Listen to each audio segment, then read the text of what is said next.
Hello everyone. आज का हमारा टॉपिक रहेगा नवपाषाणकालीन संस्कृति, या यूं कह सकते हैं कि नवपाषाणकालीन मानव जीवन किस प्रकार का था। तो नवपाषाण के लिए नियोलिथिक शब्द का भी प्रयोग पुरातत्ववेत्ता सर जॉन लुबॉक ने सन 1865 ईस्वी में किया था। पाषाण युग का अंतिम भाग, जिसका प्रारंभ 10,000 ईसा पूर्व में हुआ था, इस युग को उत्तर पाषाण काल या नवपाषाण काल नाम दिया गया।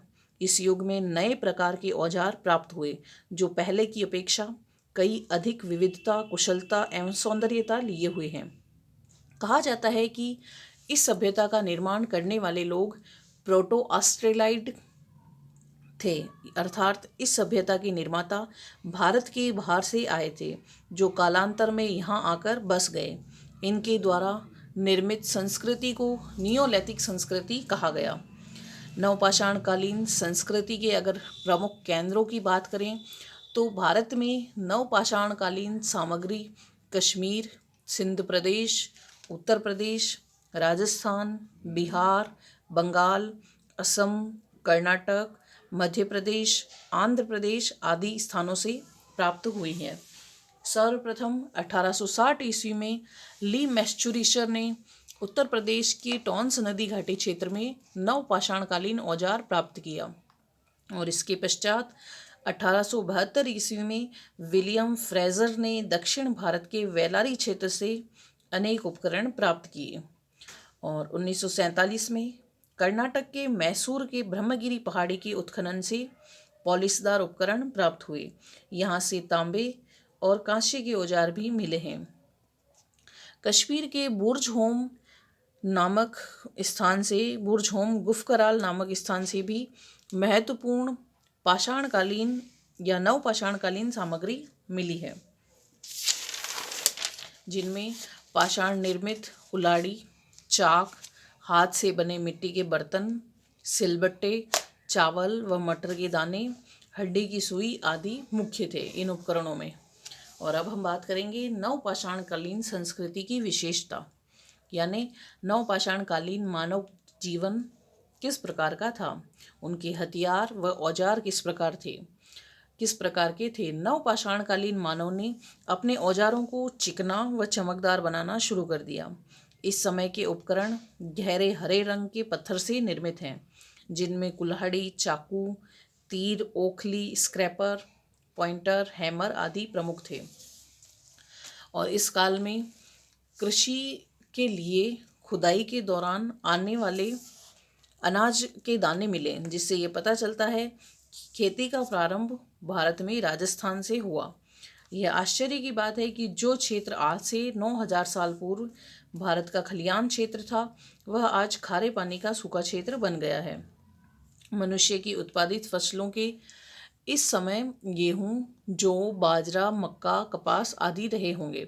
संभवतः सबसे पहले मानव ने जौ को अनाज के रूप में प्रयोग किया था। एग्जाम के पॉइंट ऑफ व्यू से ये आपका इम्पोर्टेंट क्वेश्चन यहाँ से बनता है कि मानव ने सबसे पहले अनाज के रूप में किसका प्रयोग किया था, तो वह जौ, या जिसे यव भी कहा जाता था, जौ को सबसे पहले मानव ने अनाज के रूप में प्रयोग किया था। और इसके अलावा इम्पोर्टेंट नोट्स में ये कहा गया है कि मेहरगढ़, जो कि बलूचिस्तान पाकिस्तान में स्थित है, यहाँ से कृषि का सबसे प्राचीन साक्ष्य प्राप्त हुआ था।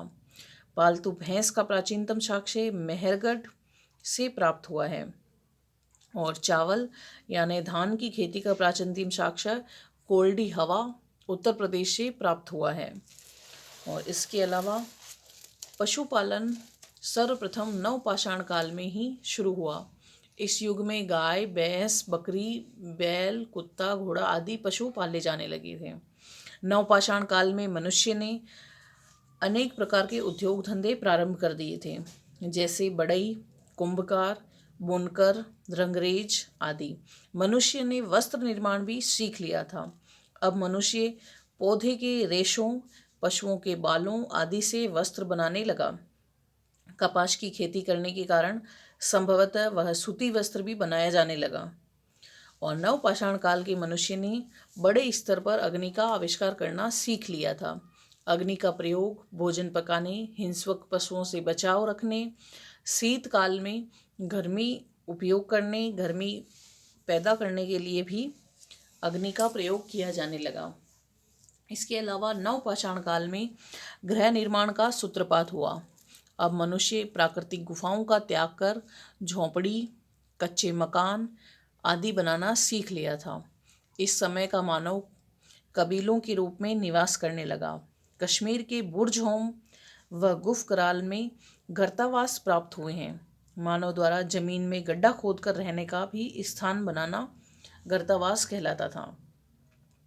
यानी लोग गर्तावास भी करते थे।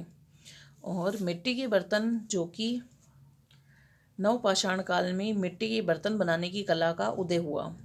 अब चाक की सहायता से सुंदर सुडौल बर्तन बनाए जाने लगे। बर्तनों का आग में पकाकर मजबूत बनाया जाता था। अब मानव ने बर्तन पर फूल पत्तियों के अलंकरण सीख लिए थे और इन चित्रों का उपयोग भी बर्तनों पर करने लगे थे। नवपाषाण काल तक आते आते मानव ने फल, फूल, मांस, अनाज, दूध, घी, दही एवं ताड़ी का रस आदि खाद्य एवं पेय पदार्थों का उपयोग करना सीख लिया था। और इसके अलावा नवपाषाणकालीन मनुष्य अनेक जातियों, समुदायों एवं वर्गों में विभाजित होने लगा। संभवतः यह विभाजन भौगोलिक परिस्थितियों एवं कार्यों के आधार पर हुआ। इस समय मनुष्य परिवार के साथ निवास करता था। परिवार में पिता, पुत्र, पुत्री, माता आदि होते थे। परिवार में स्त्रियों की स्थिति सम्मानजनक थी।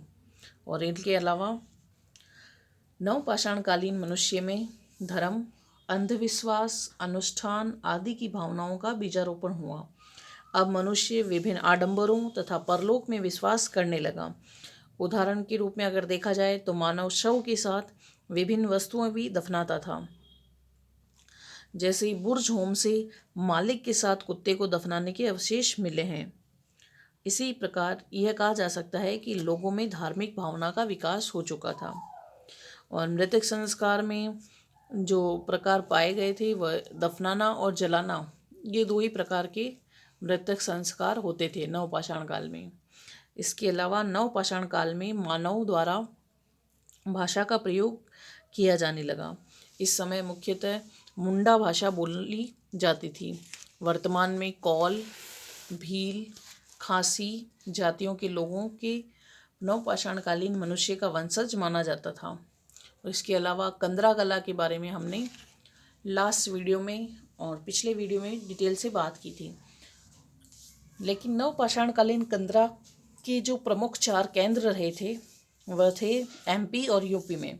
एमपी में महादेव की पहाड़ियाँ, पंचमढ़ी, रामगढ़, और यूपी में मिर्ज़ापुर जिले के सोहनगढ़ घाटी क्षेत्र में और बांदा जिले के मणिपुर क्षेत्र में।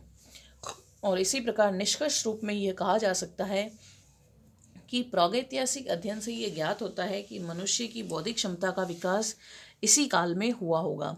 विभिन्न स्थानों से प्राप्त औजारों के आधार पर यह बताया जा सकता है कि मनुष्य द्वारा पूर्व पाषाण काल में निर्मित औजारों का स्वरूप नवपाषाण काल में विकसित रूप ले चुका था।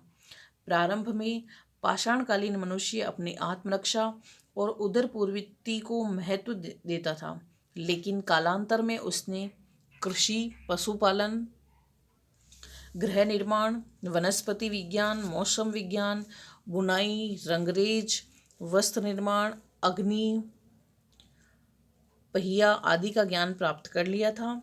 और इनको ज़्यादा महत्व देना भी ये उचित समझता था।